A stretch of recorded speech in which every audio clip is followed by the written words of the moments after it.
Good morning, everybody. A little bit different this morning, not in the transport. As you can see, I'm here at Hydrant Club where it is a gorgeous morning. Yes, I'm wearing sunblock, and yes, I should also be wearing a hat. Haven't found the right hat for this summer yet. In any case, wanted to have, well, first, let's show you, which is not me, but the puppies. So how many dogs we have here? We got my 4, plus Eddie, Bridget, Morgan, Fitz, Katara, Sammy, and Sophie. So we've got 11 dogs here at Hydrant Club right now. This leads to the question, what is an appropriate dog to handler ratio for a dog daycare facility? So here's something interesting. There are some states that have legislation around this, that they mandate there may be no more than 15 dogs per any handler. The way a lot of facilities get around this is that they'll have separate areas. So you'll have one area with 15 dogs, another one with 10, another one with 12, and they'll have one handler managing each of them. But technically, they're only managing that individual group at a time. You can only monitor in that situation. It's like that TV commercial where there's a bank robbery happening and there's a security guard, and the guy says, do something. And he says, oh, there's a robbery in progress. I'm just a security monitor. I just tell you when something's going on. I don't actually do anything about it. If I am, too far from a dog, I can't manage a group. Really. So how many is too many?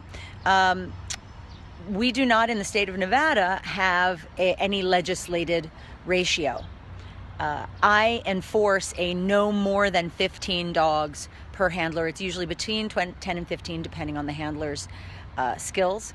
In this case, 4 of the dogs here are mine. So I can always throw my dogs in the office, and I've got the 7 dogs that I'm managing. And even so, this is a big space, right? So I have to be super, super careful about how I am managing this pack, how I am managing the group.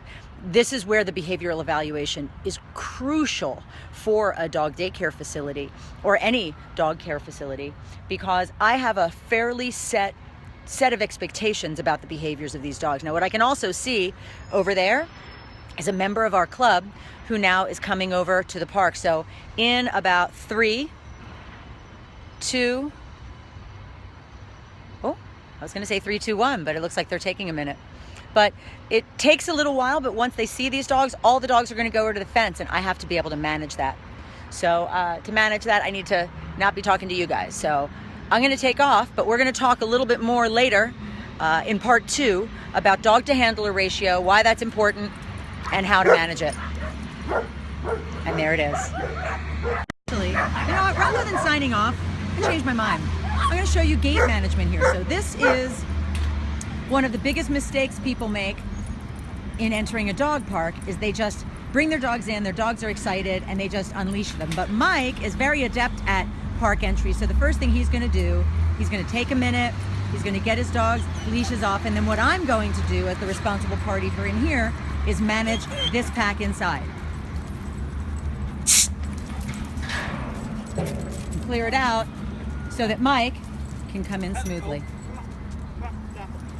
See? Nice and easy. Fitz, nice and easy, Fitz. Give him a minute. All right? So normally, think about what it normally looks like when you go to the dog park. It's insane. The gates are insane, and it is one of the biggest areas of error for most people. The dogs are crazy, the dogs are excited, and what they do is they think about getting the dog into the park as quickly as possible, and in doing so are actually rewarding the very behavior that they wish they didn't have. So essentially, the dog is throwing a temper tantrum, and the dog is being rewarded by being allowed to go into the park. And let's see, so Mike is going to love on Bridger. They have a thing. Mike and Bridger have a thing. How cute is that, right? I know, it's adorable. It's adorable. So,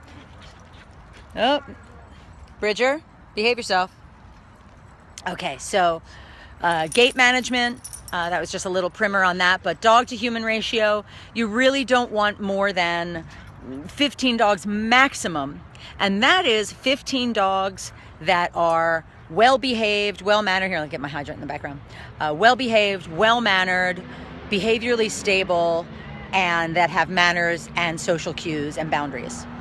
So 15 is a lot even in those circumstances. And, there's 14 dogs here today that I'm responsible for myself, and that's a lot of dogs.